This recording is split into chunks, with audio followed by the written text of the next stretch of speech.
Então,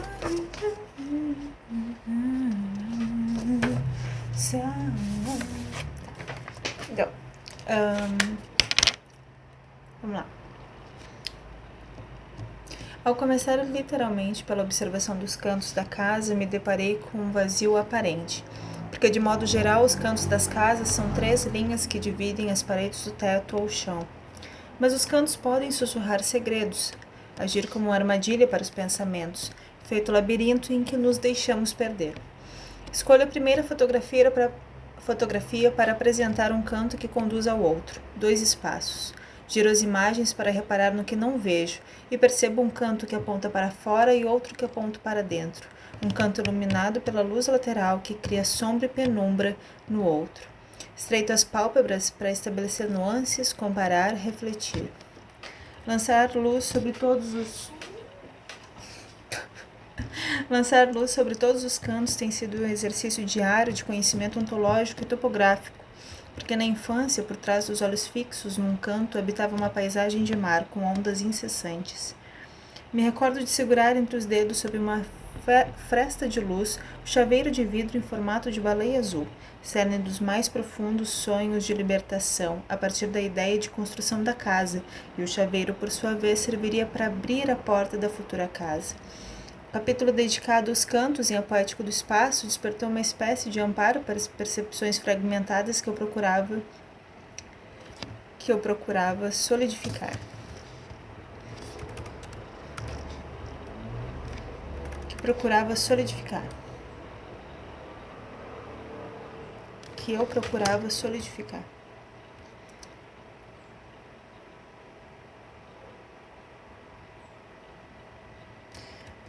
O filósofo nos proporciona uma infinidade de imagens, mas ao mencionar o poeta que escreve "Eu sou o espaço onde estou", inevitavelmente penso sobre os lugares em que estive, porque enquanto escrevo estas linhas me encontro mais uma vez em um novo lugar, um outro lugar, mais um lugar, entre lugares.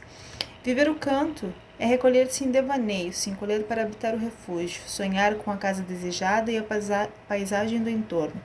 O canto é, afinal, o lugar da imobilidade, do emudecimento, mas, ao mesmo tempo, incita a inquietação dos pensamentos que desejam a fuga espacial ou imaginária.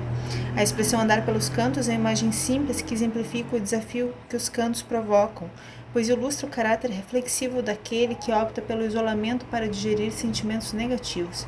E nós vemos este exemplo em personagens trágicos que buscam a resolução de seus conflitos metidos nos cantos. O deslocamento está presente também no conhecimento dos 4 cantos do mundo, do país ou de uma cidade, guiado pelos pontos cardeais. Em um trecho específico, Bachelard comenta a ambiguidade dos espaços para aqueles que se revelam saindo do canto para agir. No exemplo mencionado pelo filósofo, uma menina brinca de casa na proa de um navio, quando de repente, cansada, caminha em direção à popa. A criança acaba de descobrir que ela era ela, explodindo em direção ao exterior, talvez numa reação às suas concentrações num canto do ser. Pois o recanto do barco não é um canto do ser? Uma vez que a criança explorou o vasto universo que é o barco no meio do mar, retornará à sua pequena casa? Agora que sabe que ela é ela, irá retornar a seu jogo domiciliar, retornar à sua casa, quer dizer, retornar a si mesma? Certamente pode-se tomar consciência de existir fugindo ao espaço. Mas aqui a fábula do ser é solidária ao jogo da espacialidade. Para Bachelard, os espaços são os lugares de nossas primeiras percepções. Para Foucault, os espaços nos atravessam para fora de nós mesmos, onde somos sulcados pela passagem do tempo. Em outros espaços, o navio é precisamente o grande escape da imaginação, por atuar como um lugar sem lugar, flutuando pelos espaços, fechado sobre si e dado para o mar infinitamente. Como sonhadora de cantos, tenho a propensão de imaginar longamente, apartada da realidade. Com determinado estranhamento pela própria história, reconheço certa afinidade com os romancistas que projetam na infância uma simplicidade irreal. Do sonho nos cantos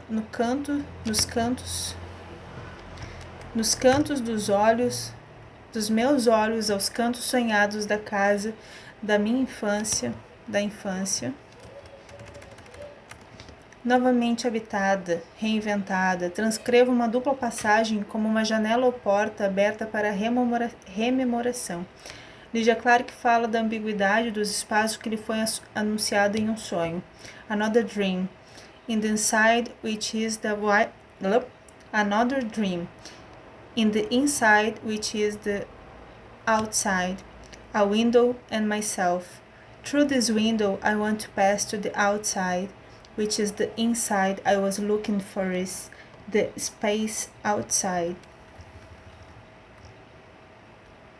Fim.